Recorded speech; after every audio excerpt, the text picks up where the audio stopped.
So tonight's topic is a very popular one for the springtime, and that's asthma.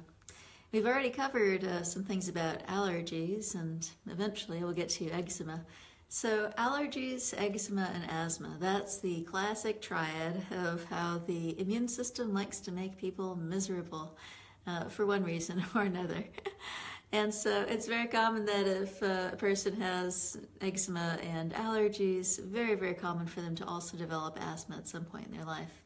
As a matter of fact, asthma is becoming very common. About 5% of the United States population has asthma, and that number seems to be climbing. And many, many reasons seem to be out there as possible reasons for the rate of rise of asthma in this country. Has it to do with the pollution, more people are eating processed foods, more fast foods, all sorts of things may be at risk, or reasons for people to becoming higher risk for asthma. And so the jury's still out on exactly what it is, but I suspect it's probably a combination of all of these things. So asthma, it often starts in childhood. Many people become asthmatic when they're kids, and many also, believe it or not, become asthmatic as adults. As a matter of fact, about 40% of asthmatics develop their asthma in their adult years, which kind of surprised me at first, but I've actually been diagnosing quite a few folks with asthma in their adult years, and so it seems to be true for my clinic as well. All right, so what are the most common triggers for asthma? Well, asthma is often triggered by things such as allergens. So pollen is the biggest one, which is one of the reasons why the springtime is a very, very common time for asthma to be troublesome. Dander, so pets. Some people are allergic to cats and dogs and so forth, and if they get exposed to, let's say, cat hair, their asthma might get triggered and may find it hard to breathe. Dust is a very common trigger for allergies and asthma. Other kinds of plants, molds, and occupational hazards. Some people are exposed to chemicals and enzymes and metals and all sorts of things that can be blown up in the dust while they're working. Sometimes I've met people who their job is to literally take the paint off of airplanes and put more paint on and things like that. And so when people are exposed to these different kinds of fumes, then basically these kinds of things sometimes can irritate the respiratory tract. Also, colds, so respiratory infections can trigger asthma. It's actually one of the most common ways in which we diagnose asthma is because someone has got a bad cold or something that is triggering it.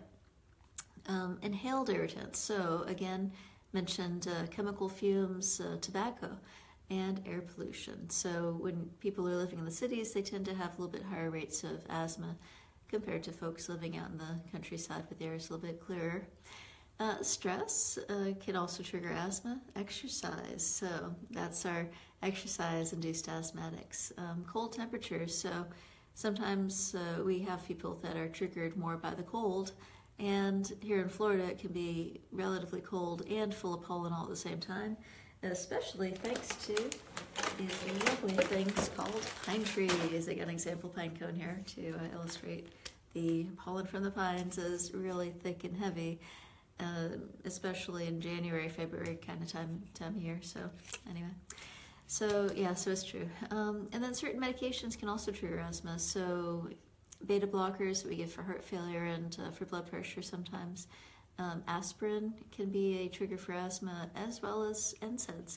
So of course, of all these triggers that I just mentioned, it's a little bit like a smorgasbord of options. It doesn't mean that every single thing is going to trigger every person, but those are just the most common things that tend to be troublesome for folks. So, risk factors for asthma. What can you do to identify your risk and who's more likely to get it? So, amongst children, believe it or not, the boys are more likely to get asthma than the girls are. And then it switches around after age 40, the women are more likely to come down with asthma than the men. So, I'm not quite sure what that's all about, but just something to be mindful of. The severity oftentimes tends to be a little bit more severe in the African American population compared to the Caucasian. Again, not sure what that's directly related to maybe genetics or something in the lifestyle. Commonly comes with asthma and allergies, as mentioned, that beautiful triad for asthma. Family history. So about 75% of kids who have two asthmatic parents will also get asthma as well. So there's definitely something to it as far as that genetic component. And there's also something to do with weight as well. So in I believe it was the Nurses' Health Trial, I'll have to double check which study exactly that was in, but basically they found that the women that were at the highest BMI had the highest rates of asthma. And the women that were in the most obese category actually had 3 times the risk of getting asthma as compared to the folks who were at normal body weight. And when women lost weight, basically their asthma severity came under better control. And so that's one easy, well, maybe not so easy to lose weight these days, but that's one way in which somebody might be able to improve their asthma as well as other health factors just by improving the weight. All right, so treatment. So basically the keystone of treatment is avoiding and identifying the triggers that trigger a person's individual asthma.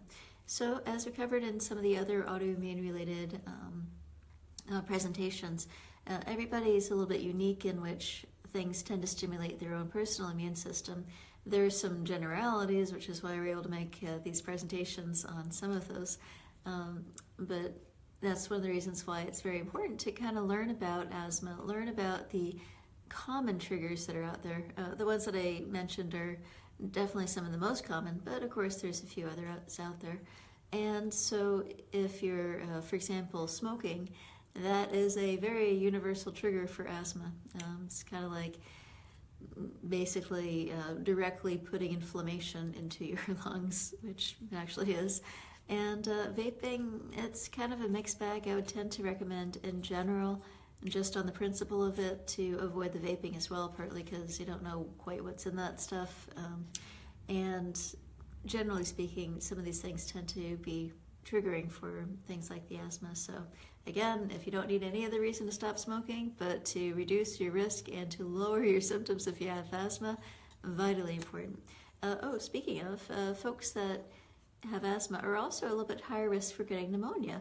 And so I highly recommend that people also get the pneumonia vaccine. So that's something that is not necessarily always covered at physician's visits. So if you happen to have had asthma for a while and your doctor's never offered you a pneumonia vaccination, you might consider asking about it, especially if you're an asthmatic. So the general rule of thumb is 1 vaccination upon discovery of the asthma, and then again and 5 years later. There's 2 different flavors of it now, so you can get to all the details of it with your own personal physician to see if the pneumonia vaccine is a good choice for you. Of course, if you're allergic to certain things, then sometimes the vaccinations may not be appropriate. But anyway, and then as far as the regular treatment, so this is something that really is going to be best discussed in person with your own primary care physician, because getting into the weeds of the drugs is something that's good to have a full understanding of. Generally speaking, though, inhaled steroids are the most workhorse part of asthma treatment. There are some lucky folks that really honestly only get their asthma triggered by exercise, and so they'll be using something like an albuterol inhaler about 20 minutes or so prior to exercising and running around and doing whatever they need to do. And by and large, that's okay. And people can be well controlled that way sometimes. However, if you're getting frequent coughing at night, coughing first thing in the morning, wheezing, trouble breathing, starting to interfere with your life's activities, the more frequently these symptoms come, then the higher the level of steps that need to be taken. So, for example, one of the best things that a person with asthma can do is to know what their own numbers are supposed to be. What do I mean by that? Well, there's actually these little devices that you can get at from your doctor's office, or sometimes from the pharmacies. You can get these, they're called peak flow meters. I didn't happen to bring one to here today, but basically what it is, it's like a little tube, and you blow into it and go, and a nice strong exhalation like that. And these little tubes have a little meter on them. And so basically the idea is to try to push that little meter as far as you can down this little tube, and it will have a number associated with it. So inside the packages, there's usually a chart that says boys, girls, adult men, adult women, and it breaks it down by basically the height and age and so forth. And it will give a kind of a generic, what we would normally expect the number to be. Of course, there are some variations of that, you know, body size and so forth can be different from person to person.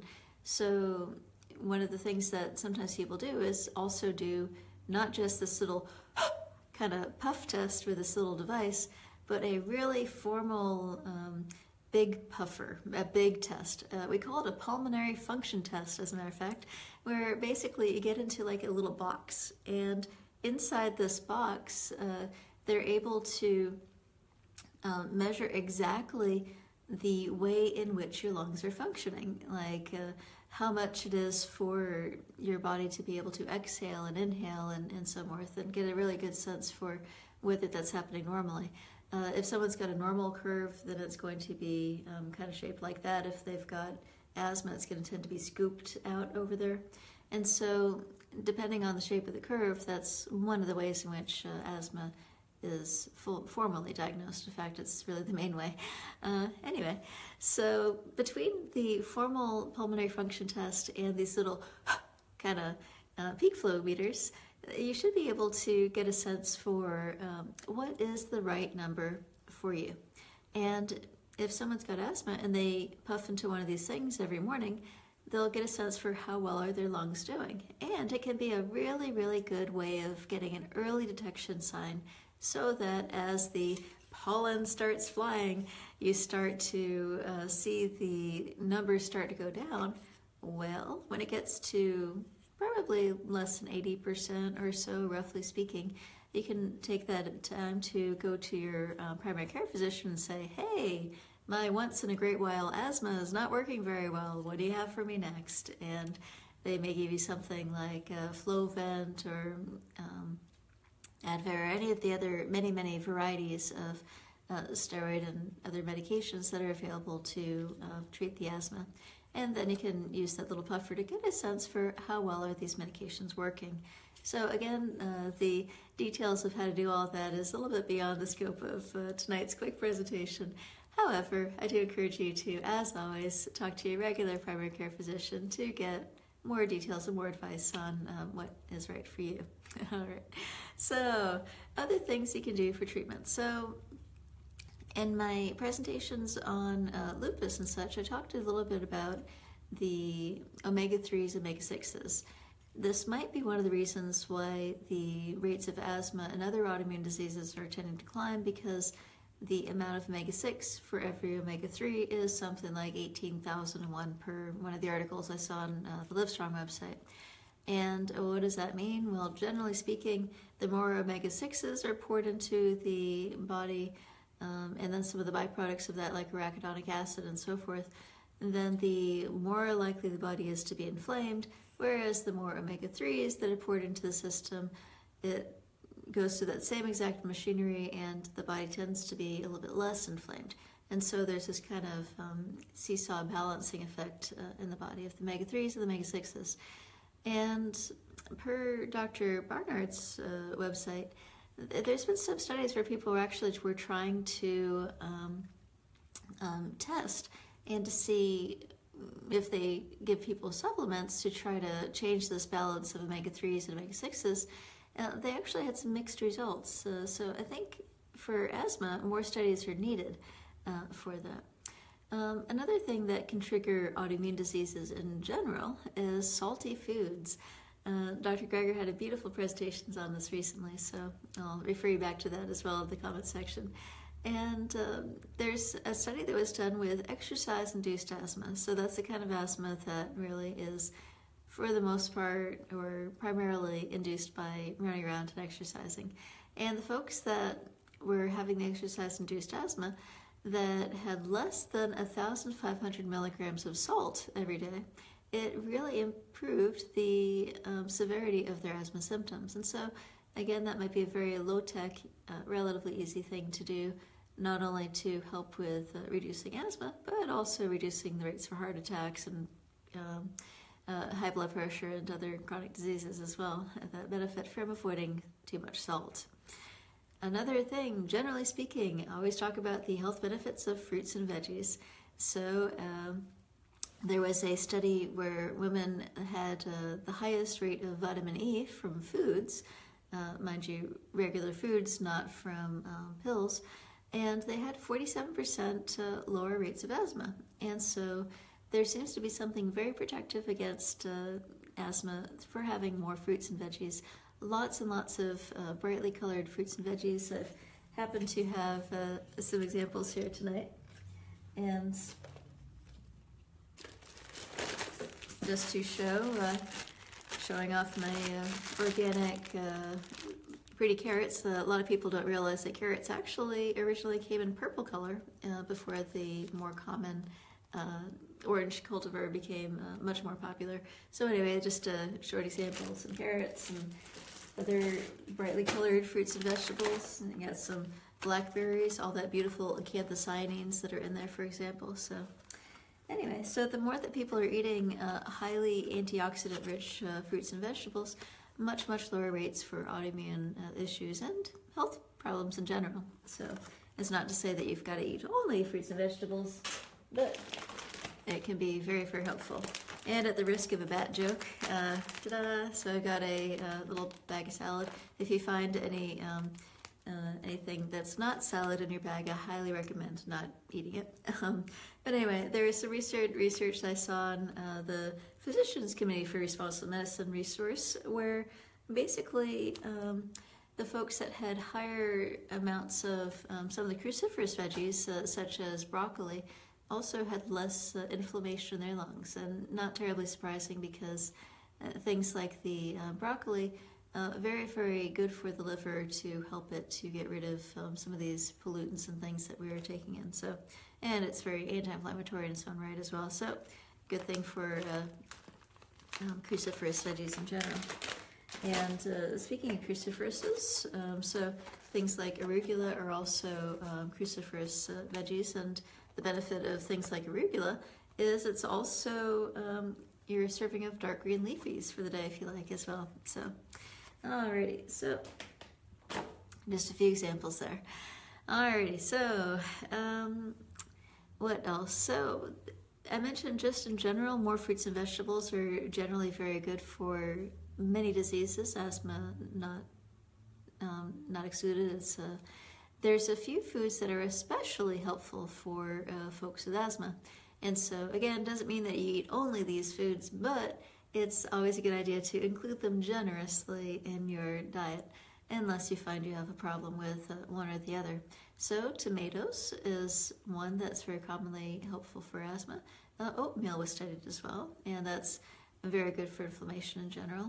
There was a kind of a tea that was called Adatoda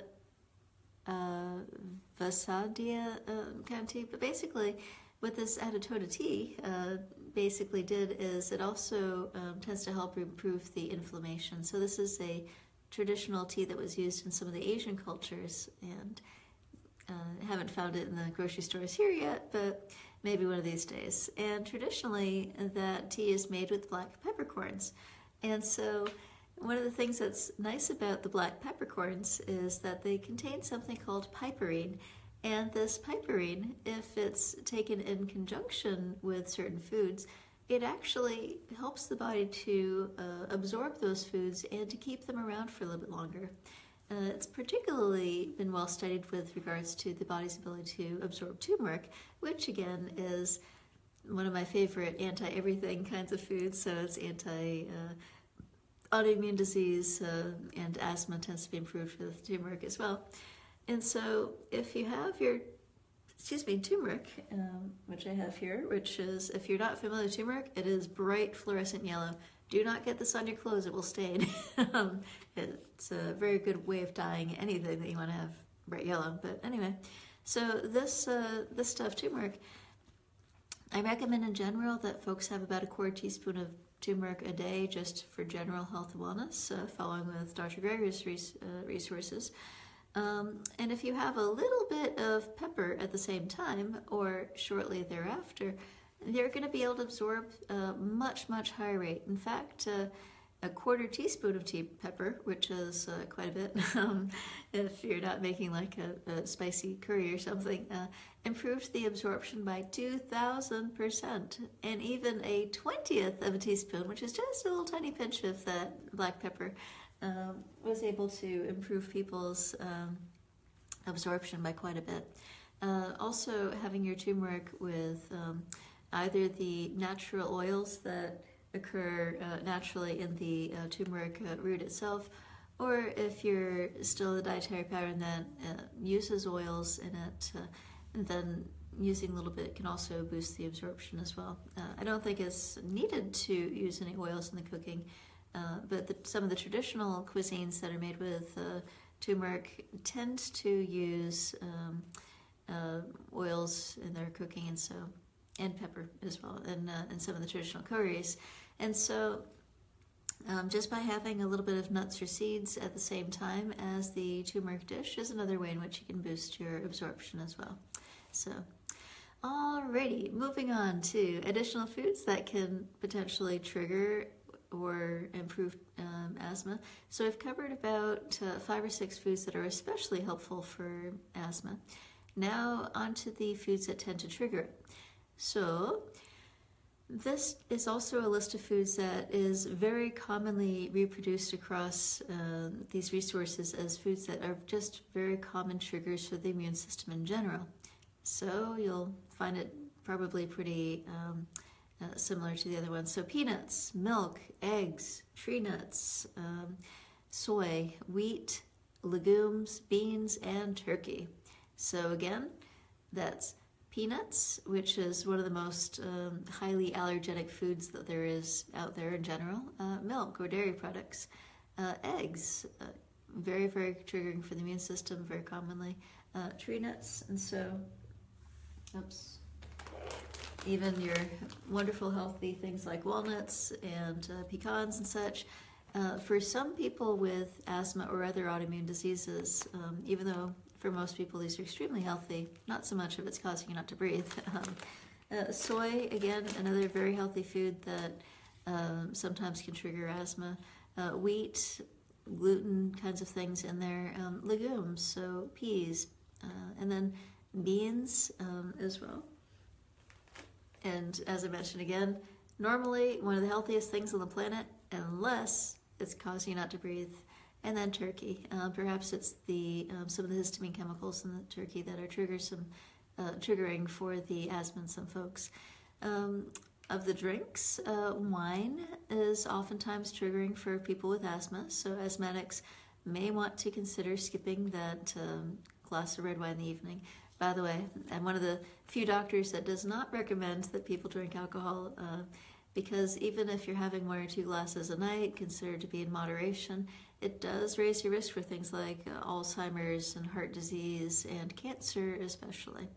So anyway, it could also increase your asthma symptoms as well, probably because of the histamines, which is basically when people get rashes and allergies, they're releasing histamines in their body, and so you can release it naturally by having allergy reactions, or you can release it naturally by drinking wine and basically cause symptoms just as if you're exposed to a trigger.